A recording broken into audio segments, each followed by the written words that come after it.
দেখুন, আমরা যারা আসলে ঢাকায় গাড়ি চালাই আমাদের আসলে তেল নিয়ে কত ভোগান্তি সেটা আসলে এই ভিডিওটার মাধ্যমে আপনারা দেখতে পাবেন।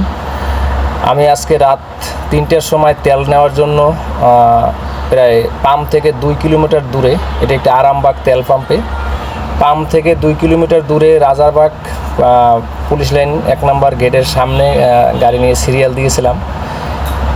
এখন একটা রাত চলে গেছে, এখন বিকাল 4টে বাজে, এখনও আসলে তেল পাই নাই।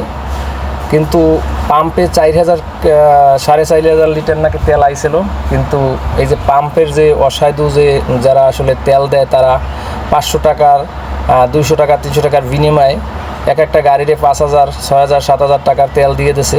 যার কারণে এই যে পাম্প কর্তৃপক্ষ যারা আছে তাদের যারা আসলে তেল দেয় তাদের সাথে জনগণের সাথে আসলে যে দেখুন মারামারি হাতাহাতি হয়েছে।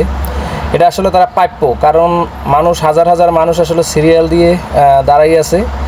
একটা রাইতে একটা দিন যদি একটা মানুষের যদি চলে যায় শুধু একটু তেল ভরার জন্য, তারপরও যদি তেল না পায় আসলে তখন আসলে তার যে শরীরে একটা জিত এই গরমের ভিতরে সেটা আসলে ধরে রাখা যায় না।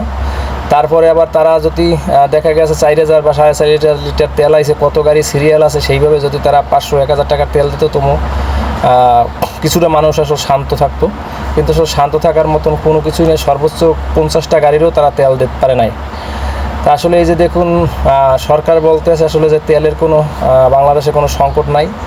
এটা আসলে আমরা দেখি সংসদেই আসলে তেলের কোনো সংকট নাই। আসলে সংসদে মন্ত্রী এমপি যারা আছে তারা সবসময় বলে আমাদের বাংলাদেশে অনেক তেল আছে, কিন্তু বাস্তবে কোনো তেল নাই।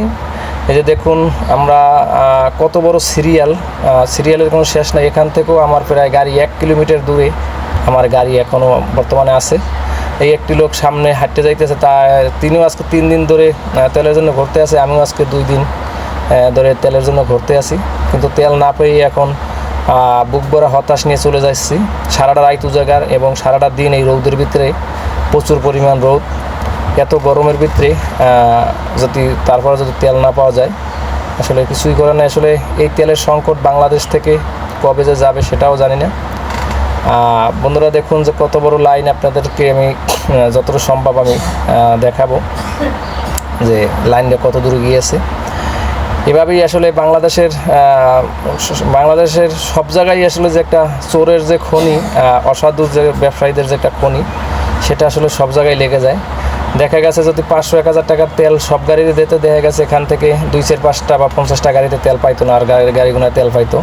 কিন্তু 500 টাকা 1,000 টাকার বিনিময়ে 7,000-8,000 টাকার তেল একটা গাড়ির ভিতরে ভরে দিয়েছে, যেটা আমি নিজের চোখেও দেখছি, অনেক সময় দাঁড়িয়েও ছিলাম এবং সে বিষয়ে আমি একটা ভিডিও করেছি।